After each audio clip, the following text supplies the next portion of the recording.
प्रणाम मित्र। आपने हमारे धार्मिक ज्ञान 2.0 में अपने एक ऐसी कहानी अच्छी होगी जैसे आपका हृदय प्रफुल्लित हो गया होगा।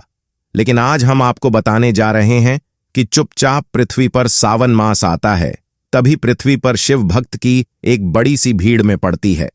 चारों ओर शिव भक्त अपने भगवान की पूजा करने के लिए चारों तरफ से अपने मन से, अपने धन से चारों ओर से शिव शिव पूजा का गण करते हैं।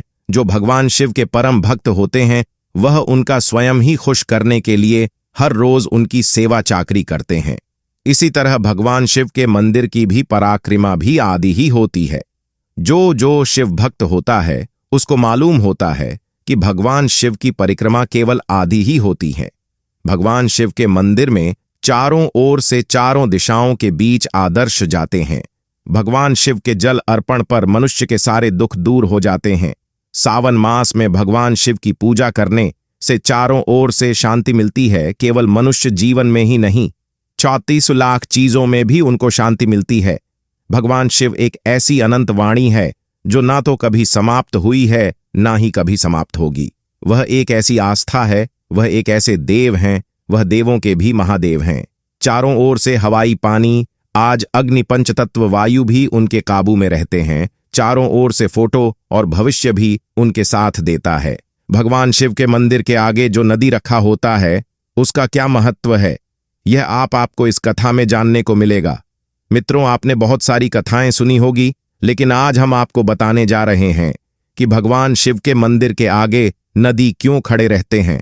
इस कहानी को हम आप जानेंगे एक छोटे से गांव में।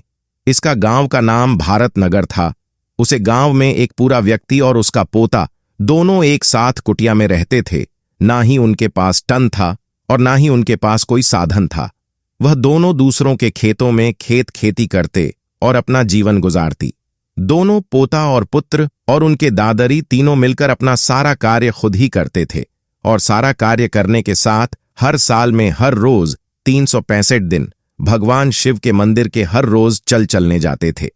चारों तरफ से भगवान मंदिर के साफ सफाई करना, पेड़ पौधों को पानी देना। भगवान शिव की हर कार्य को अपना कार्य समझकर अपने एक निस्वार्थ भाव से भगवान शिव की पूजा करते थे। वह दादाजी और उनके पुत्र और उनका बेटा तीनों ही अपनी लगन से पूजा करते थे। तीनों रोज सुबह ध्यान लगा दी थी और सभी भक्तों को खाना पानी सब देते थे। मंदिर में एक बड़ा सा भंडारा लगा हुआ था। वहां छोटा बेटा भंडारी की सफाई भी करता था और सारे कार्य भी करता था। वर्जन मां बर्तन मांगता था। हर रोज सुबह शाम बस को भगवान शिव की ही भक्ति में लगे रहते थे।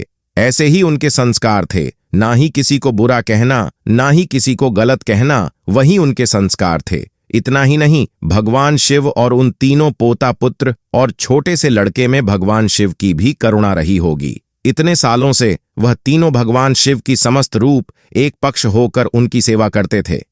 एक बार देवलोक में से यमराज ने उनको देखा और कहा कि यह परिवार कितना संस्कारी है और कितना प्रेम भक्तिभाव वाला है। उनकी परीक्षा लेनी होगी, तभी उनकी परीक्षा लेनी है। तो यमराज ने धरती लोक पर अपनी तो दोस्तों को भेजो और दूधों को भेजने के बाद उन्होंने उन दिनों की परीक्षा लेने के लिए कहा।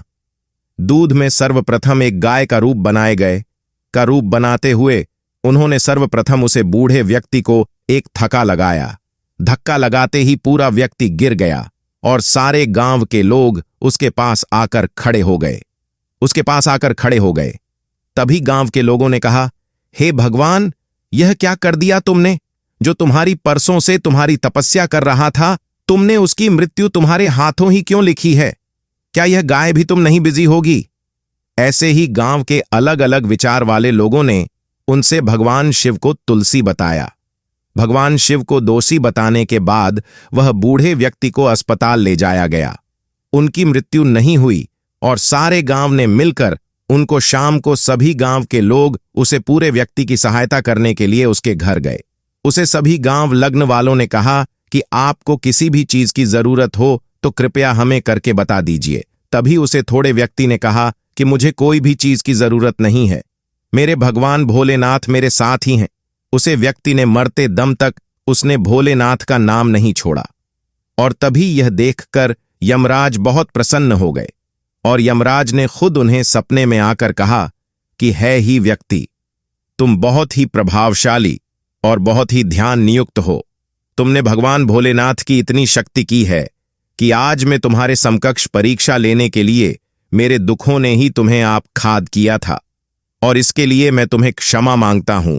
और तभी भगवान भोलेनाथ की एक झलक यमराज को देखने को मिलती है, और सुबह होते ही यमराज वहां से चले जाते हैं। और तभी उसे व्यक्ति को याद आता है कि अब मैं स्वस्थ हो गया हूं और मुझे भगवान शिव की पूजा करनी चाहिए। उसे व्यक्ति और तीनों पुत्र और पुत्र ने उनके भगवान शिव की पूजा की। भगवान शिव की पूजा करते करते उन्हें बहुत समय बीत गया।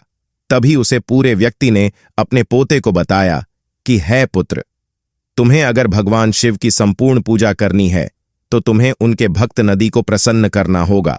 और उन्होंने भगवान शिव के मंदिर के आगे जो नदी था उसको अपने पोते को जानने के लिए कहा। उसके बेटे ने छोटी सी उम्र में ही भगवान शिव की बहुत इतनी भक्ति कर ली थी कि भगवान शिव भी उसके वहां पर बुलाने पर आना पड़ता था। उसे पुत्र ने छोटी सी उम्र में ही बड़े ही प्रभावशाली से भगवान शिव को प्रसन्न करने के लिए उसने कठोर ताप एवं व्रत किए। व्रत करने के बाद जब भगवान शिव प्रसन्न हुए तो भगवान शिव ने उसे कहा कि तुम्हें क्या जानना है। तभी उसने कहा कि हे प्रभु, मुझे बताइए कि आपका मंदिर के आगे जो नदी महाराज बैठे हैं उनका क्या रहस्य है। तभी भगवान शिव कहते हैं कि मेरे नंदी, वह मेरा वहां है, वह मेरा परम भक्त है। उसके सिवा कोई भी इस संसार में, कोई भी उनसे बड़ा कोई भी मेरा परम भक्त नहीं है। हमेशा ही मेरे साथ रहते हैं और इनका यह माध्यम है कि एक बार मैं कैलाश से रूठ गया था, इसलिए वह मुझे मनाने के लिए धरती लोक पर आई थी, और वह आज तक भी धरती लोक पर ही हैं, क्योंकि मैं शिवलिंग रूप में आया था। तब वह मेरा मुख आगे था और वह मेरे पीछे थे, इसीलिए मैं उनका धर्म एवं निष्ठा के लिए उनको वहां पर ही बिठाया गया था, और इसी वजह से मुझे वह लेने के लिए धरती लोक पर आए थे, और मैं इसी वजह से हूं। आज भी मौसम प्रतिलों के मंदिरों में उनकी एक प्रतिमा बनाई थी जाती है। अगर मनुष्य को किसी भी प्रकार की तकलीफ है या किसी भी उसके मनोकामना पूर्ण हेतु के लिए या कोई भी कार्य करने के लिए उसको कुछ भी कार्यचित होते हैं या उसकी कोई भी वादा है, तो वह सावन की मांस में अगर नदी के कानों में अपनी इच्छा पूर्ति कहते तो उसकी इच्छा अवश्य ही पूर्ण होगी। इतना कहते ही भगवान से द्रुप्त हो गए और वह अपने कैलाश पर जाकर निहित हो गए। हो पुत्र, जब गांव में आया तो चारों ओर से उसके मुख्य अतिथि देखकर चारों ओर से लोगों की भीड़ उमड़ पड़ी, और उसने कहा कि तुमने भगवान को देखा। तब उसने कहा, हां, मैं भगवान को देखा है, और उन्होंने मुझे बताया है कि जब जब धरती पर पाप पड़ता है, चुपचाप धरती पर एक ऐसा महान घटक विनाशकारी अपराध होता है। चुपचाप कलयुग जैसे वहां अवतरित धारण होंगे, तब तक भगवान शिव, ब्रह्मा, विष्णु, जय श्री देवों को अवतार लेना ही पड़ेगा। जो मनुष्य जैसा कर्म करेगा उसको ऐसा ही भुगतना होगा, आज नहीं तो कल उसको भुगतना ही होगा। इतना कहकर उसे पलक में पूरे गांव को समझाया कि कभी भी किसी की निंदा नहीं करनी चाहिए और ना ही किसी को अपने कार्य हेतु उसका उपयोग करना चाहिए। मित्रों, आपने हमारी इस कथा में अपने जाना कि हम शिवलिंग के आगे मंदिर नदी का क्या महत्व है, और इतना ही नहीं, अब हमारे चैनल के साथ जुड़े रहिए और हम आपको यूं ही निराश नहीं करेंगे। हम आपको इससे अच्छी भी कहानी हम आपको पता नहीं जाएंगे और आपको बहुत ही अच्छा लगेगा।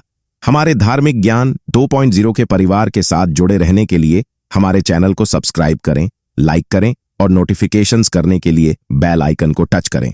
मित्रों, प्रणाम।